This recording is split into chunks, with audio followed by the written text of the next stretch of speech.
Repeat the topic with me, please. Say, bedroom blind children. That is the overall theme of today's message. The series is on bedroom blindness. It's a study what the Bible says about your sex life, and I use the term bedroom blindness just simply to make it easier to talk about it. So it's not like saying that over and over again. And I just wanted to find a phrase, a term that we all can relate to. It is my argument that when it comes to our intimate lives, our sexual lives, a lot of us are blind and have been raised to be blind. I had a wonderful family that loved me, but I think in many ways they were bedroom blind, in many ways. I think there was an inability to understand the long-term implications of certain choices, especially in our sexual lives. And I think for many of us, this is a hushed subject in church and in our families. But I think it really does help when the children especially are taught. Children must be taught everything. And they are taught everything one way or the other, by example or by just you sitting them down and teaching them. And that's really what the Bible encouraged you to do in Deuteronomy 6. It encouraged you to sit with your children, talk to them. As they go along the way, it says in Deuteronomy 6. Talk to them, sit them down and say, hey, here's what this means, and here's what this rock means, and here's what this is where this happened. This great fight took place here. And God always wanted us to teach and talk and share. The challenge is sometimes we don't know how to do that, so we leave our children alone. And when you leave your children alone, the Bible makes a profound statement here in Proverbs 29, verse 1. It says, the rod and reproof give wisdom, but a child left to himself brings his parents to shame. Brings shame, to his mother. A child left to himself brings shame to his mother. Proverbs 29:15, the English Standard Version. Everybody needs to be clear. Children that are not guided go astray. And I believe sometimes parents fail to realize that their blindness rolls down to their children. That's why the subtitle of this message is, It Does Not Stop With You. Can you say that with me, please? Come on. It does not stop with me. Say it, come on. It does not stop with me. It doesn't. Your choices don't. If you leave your children alone, they will pick up all of your issues. There's a tremendous statement made by a missionary. They were talking about how a person catches passion. They said you catch passion the same way you catch malaria. You're exposed to it.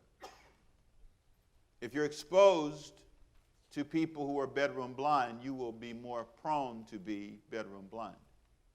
If you're around it, you don't have to ever really have it explained to you. You just pick it up.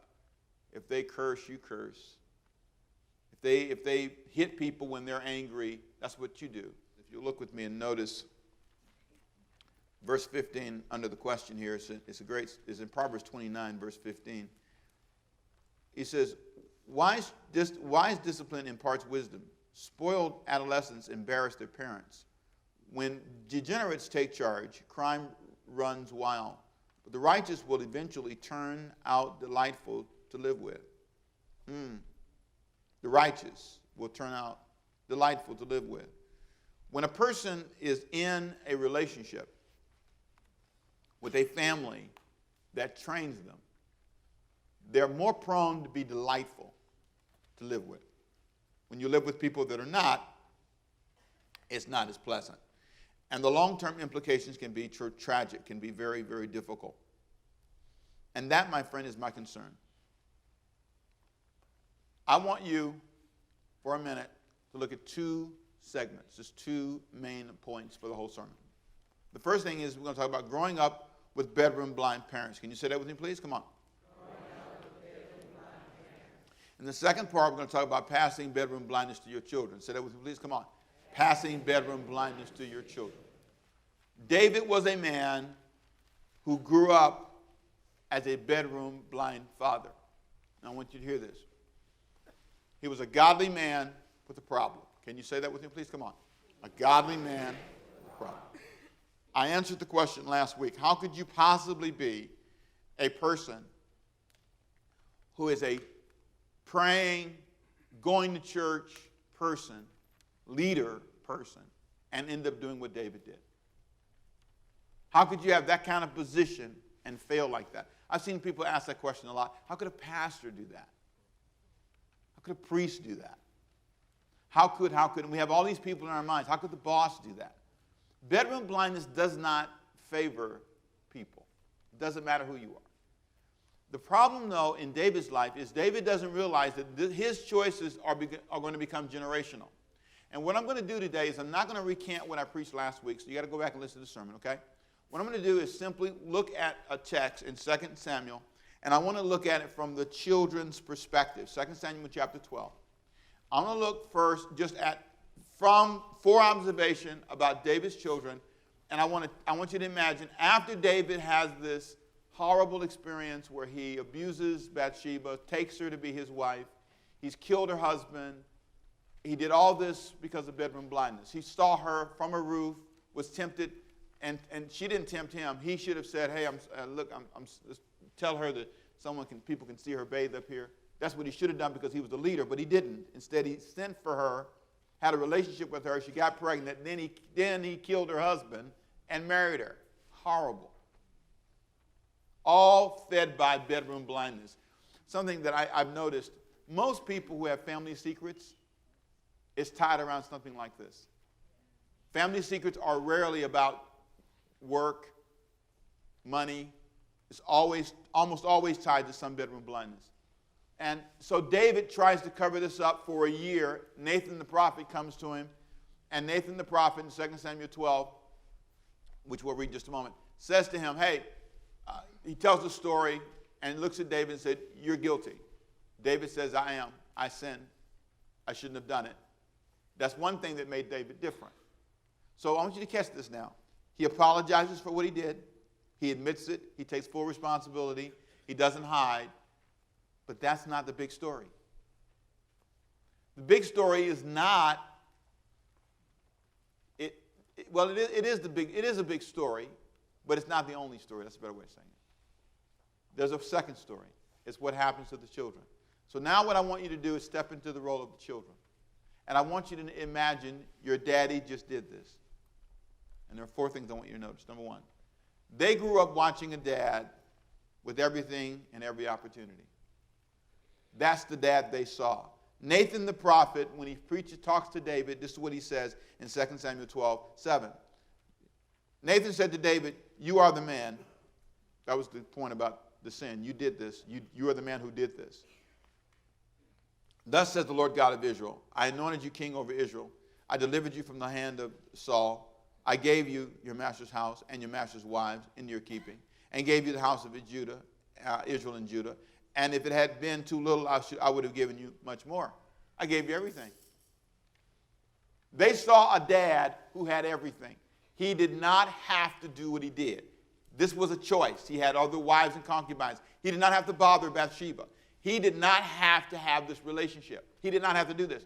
It's so profound for you to come to that moment when you realize, I didn't have to do that. I did that, but I didn't have to do that. You know, you want to make up excuses. Well, she made me because she didn't kiss me enough or hug me enough, or because I was lonely, or because I didn't go to church, or because the devil made me do it. Okay, yeah, right. I get all that. But at the end of the day, this is what Nathan said. You had every opportunity. These kids saw a dad who had everything. Secondly, they watched their dad abuse his power, though. The decision he made with Bathsheba, the decision to enter into a forced relationship with this girl because he was king, was an abuse of power. He had all the power and advantage. And he destroyed a family's dream. This girl had a whole dream for her life. She had a whole vision for her life. Nathan describes her. She knew her husband when they were young. They grew up together. And all of a sudden, this selfish leader comes and takes advantage of her just for his own pleasure. Then they watched their dad be judged for his choices. Well, go back to verse number 2, under verse 9. Second, I want to make sure I read this to you. Second Samuel chapter 12, verse 9. "Why have you despised the commandment of the Lord to do evil in his sight? You have killed Uriah the Hittite with the sword, and you've taken his wife to be your wife." Boy, what a sad thing. They watched their dad abuse power. Then thirdly, they watched their dad judge for his choices. They watched their dad be judged for his choices. So it's hard. "The sword shall never depart from your house." Say that with me, please. Come on. The sword shall never depart from your house. That's a statement that you're going to pay for this for a long time. This doesn't go away in 5 minutes. Because you've despised me, number one, and you've taken the wife of Uriah the Hittite.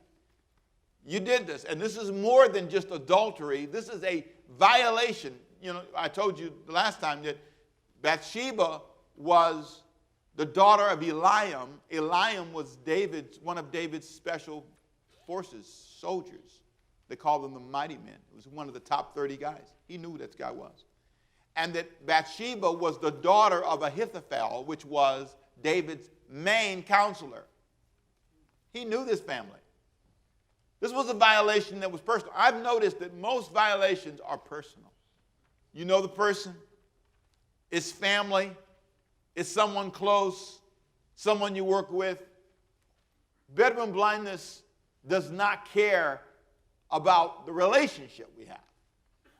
There's a crossing of the line. How many young ladies have invited a guy that he's my brother, my friend? And it's not just guys, it's young men who make an assumption.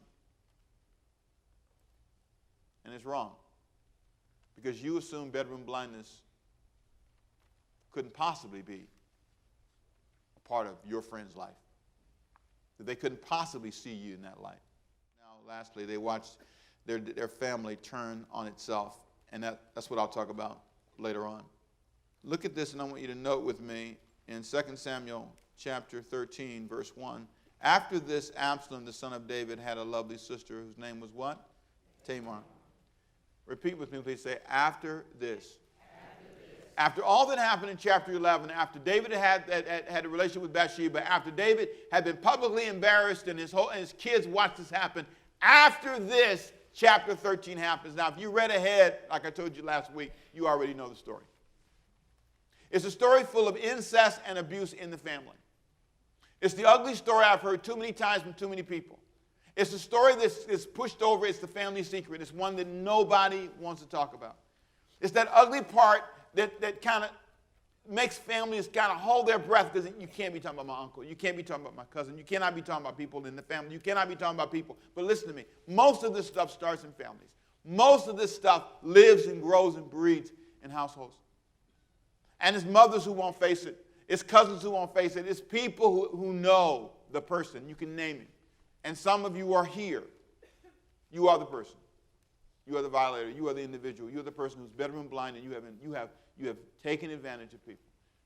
Both men and women. Do not act like it's only guys. That is not, listen, that is not true. I've had guys tell me about babysitters who experimented with them all their life. I can tell you stories that are horrible. I can tell you stories about families, about siblings who have put the other person in places that were incredibly unfair all their lives. And you know what you do in your brain? You find a place to put it. You find a place to kind of hang it up over there and kind of just don't talk about this. But part of you know that some of the dysfunction, some of the emotions you carry tied to that. And it's difficult to explain because what you don't want to do, here's a big one, you don't want to destroy the family. You don't want to destroy anybody. You don't want anybody to go to jail. You don't want anybody in trouble. So it just becomes a generational curse.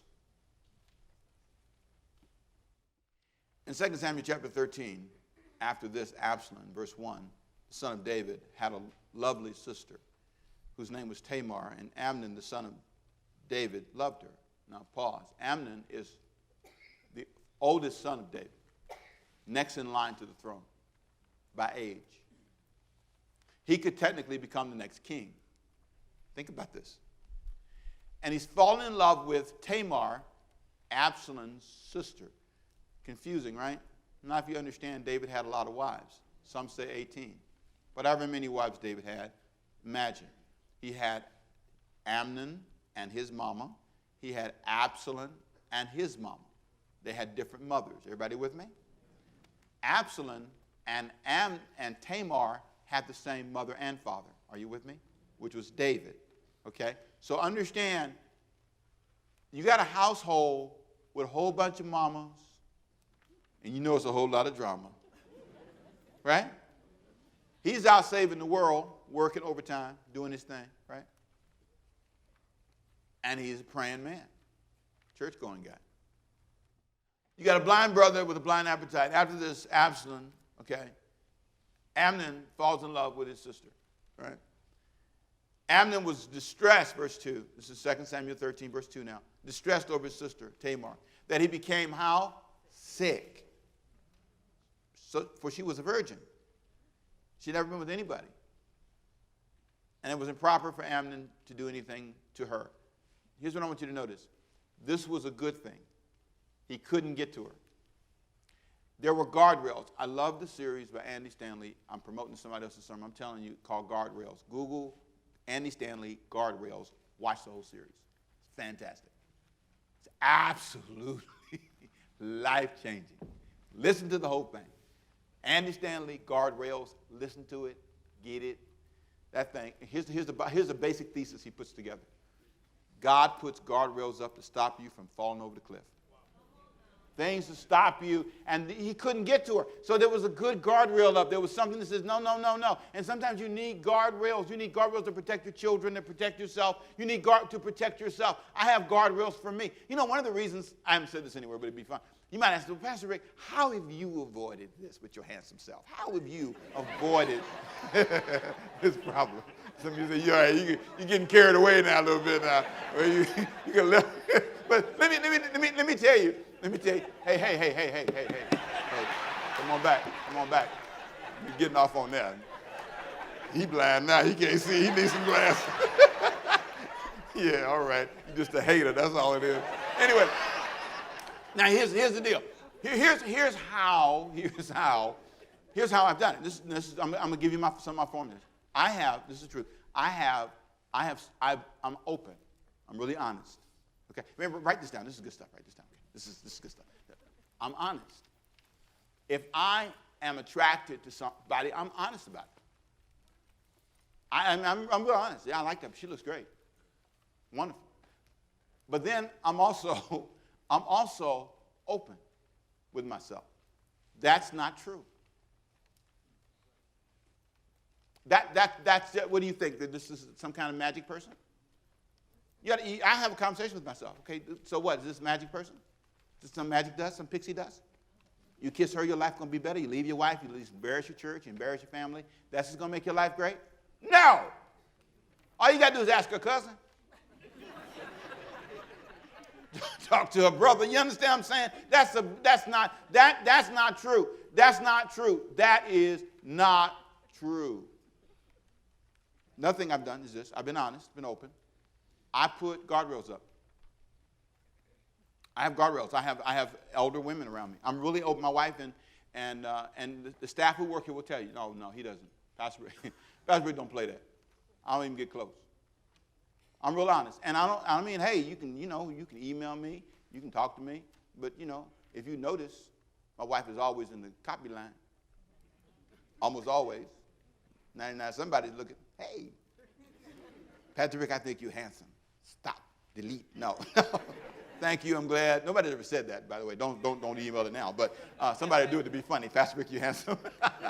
But I want you to understand, and I think it's so important to know that people are not going to do things if you put the right guardrails up. You shouldn't go over there. I just don't go over there. I don't engage in that kind of conversation. I'm honest with myself. If somebody else is really attractive to you and they're really you need to let somebody else minister to them. You're not called to win them to Jesus. Amen. Come on, say amen. You hear me? Amen. That's somebody else's assignment. That's not your assignment. And I've always been honest about that. And I think that's been a protector for me. So I'm open, I'm honest, and I tell the truth to myself. And I put guardrails up, and it has helped me. It has helped me survive for 34 years. No instances, no problems. Praise the Lord. Come on, amen. I thank God. I thank God. But it's not because I'm super. It's not because I'm a superman. It's not because I can't be tempted. It's not because of any of that. None of that's true. But here's what I want you to watch. This blind son, and he's the blind brother of Tamar, Amnon, is going to find a way around the guardrail. And I want to show you how he finds it. This is important. And I got to end this. Look at this. Amnon had a blind friend he had a friend whose name was Jonadab. Now I want you to read this really slow. He's the son of Shemaiah, David's what? Brother. This is his cousin. Normally, it's people in the family who help you go around guardrails. I want you to listen to what it said about it. Now, Jonadab was a very crafty man. Please notice, he's David's nephew, Uncle David. Catch this now. He said to him, to Amnon, why are you, the king's son, becoming thinner every day? You're sitting here melting away. What's wrong with you, man? Will you tell me? Amnon said to him, I love Tamar, my brother Absalom's sister. Now, Proverbs 13:20, I wrote that in your notes for you for a reason. Be with the wise and you'll be wise, right? But the companion of fools will suffer harm. Jonadab is going to give him some advice that's going to get Amnon killed. But Jonadab's going to live. But you hear this? Jonadab is going to be fine. Amnon is going to die because he's going to listen to this crafted advice. But let me tell you why this advice will work. And what he's going to do is find a way to get Tamar in the house with Amnon. That's the plan. Okay? Please understand, what he's going to do is he's going to appeal to the blindness of a parent. He knows Uncle Dave. He knows what Uncle Dave will do and will not do. And he knows Uncle Dave doesn't pay attention to details. That Uncle Dave's a warrior guy. He doesn't pay attention to the minute details. So what he says to do is this. So Jonadab said, watch this now, verse 5. Lie down on your bed, pretend to be ill, and when your father comes to see you, say to him, please let my sister Tamar come and give me some food and prepare it before me in my sight that I may see it at her hand. Really? Daddy would say, now, a good daddy said, boy, you crazy. Why do you need her to cook for you? You think she's the Iron Chef? What you need her to cook for you for? Well, all these people I got to cook for you, chefs, all these people. See, this is a daddy who's not thinking. This is a daddy, big point here, who's disconnected. This is a parent who has ignored all the symptoms and signs. And so, fast forward, he assaults Tamar. Fast forward, he assaults her and she pleads with him. She says, listen, could you please not do this? Could you please not do this? And here's what she says. She says, listen, could you just please ask Daddy to let me marry you? Out of all the choices, even though that's not great, it's the best of the choices if that's all I got here now. Because I do not, this is going to destroy my dream, my life. You know, she used to wear this coat of many colors that said, I'm a virgin. And it was a symbol. And when this happened to her, the Bible said that she tore the coat. She tore the coat. She threw sackcloth on her. And then the most horrible thing is, the Bible says, after Amnon did this is so important, boy, he hated her. You know what I've learned about people who are bedroom blind? They're never satisfied. You can give yourself to a guy, you listen to me, and you think this is going to keep him? Fool yourself, darling. Fool yourself, brother. He now hates her, and then after he hates her, here's what's amazing. David hears about this, right? And then in verse 21 of 2 Samuel chapter 13, all that happens is David gets angry. Big deal. Oh, you're mad? Okay, so what now? Do you go to Absalom and grab him and say, hey, boy, and you bring him in? Do you have your men go get him? The mighty men and go get him. Look, David had but one thing to say. Bring that boy to me. Oh, they would have got him. Joab and them, shoot. He had some people called the sons of Zeruiah. They were some bad boys. Them was the ninjas of the day. They did not play. If David said, go get that boy and bring him here, that would have been it. And let me tell you, Absalom, no, run, but I will not get away. They were ruthless. Did anything. He didn't do that. He just got angry. Sounds like he's lost sight of something. Maybe he's so ashamed of his own life he doesn't feel like he can confront his son. You see, what Absalom did was Absalom called a party, right? And Absalom had all the family members come to the house. And what Absalom did was he killed Amnon in front of everybody. Read the story. It's amazing. Horrible story. All this started with David, though, remember? It rolled down. It never stops with you. But it can today. You can say, I'm breaking the curse of this in my family today. I'm going to get honest with myself today. Today I'm going to change. Today. Right now. Can't do it on your own, though. You know why? Your body's going to disagree with you. Your body's going to say, that was a good sermon, wasn't it? Now let's get out of there and go on, Your body, your mind, your emotions, if you're not careful, you'll walk right out of here and go back to your old life. But you can change.